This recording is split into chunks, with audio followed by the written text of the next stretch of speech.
চমৎকার একটি কৃষি খামার। খামারটির প্রথমে আপনাদেরকে দেখাই, খামারটির চারিপাশে কৃষি এবং মাঝখানে ধানের চারা রোপণ করা হয়েছে এবং সেই সাথে খামারে মাছও আছে। এবার দেখেন পাড় দিয়ে সবজিগুলো দেখেন।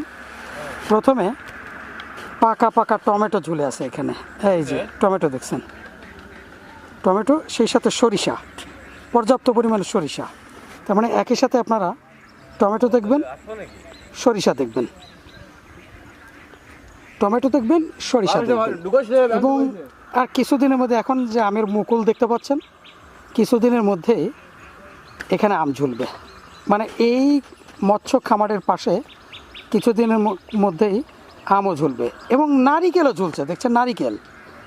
মৎস্য খামারের পাশে টমেটো, সরিষা, পাশে নারিকেলও ঝুলছে এবং সরিষাগুলো সুবিন্যস্তভাবে কীভাবে ঝুলে আছে দেখেন, অত্যন্ত চমৎকার, খুবই সুন্দর। এবং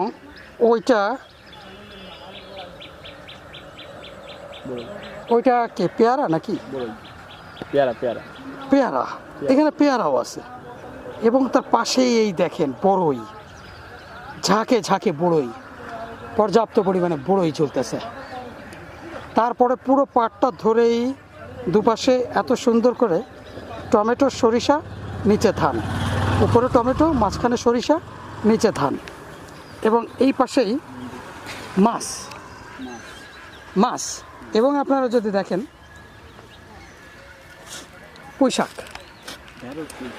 পুঁইশাক, এই দেখেন কি চমৎকার রং, পুঁইশাক। আরও রয়েছে ঢেঁড়স। একটা পরিবারের জন্য মোটামুটি অনেক কিছুর প্রয়োজন। আরও রয়েছে দেখেন নিচে দেখতে পাবেন কচু শাক, এই যে সাইড দিয়ে কচু শাক রোপণ করা রয়েছে, কচু শাক।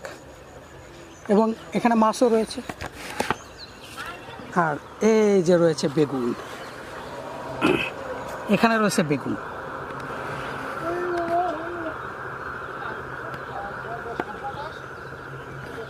জায়গাটা এতই চমৎকার, তার পাশেই একটা দোকান, একটা স্টেশনারি দোকান এবং চমৎকার একটা গ্রাম।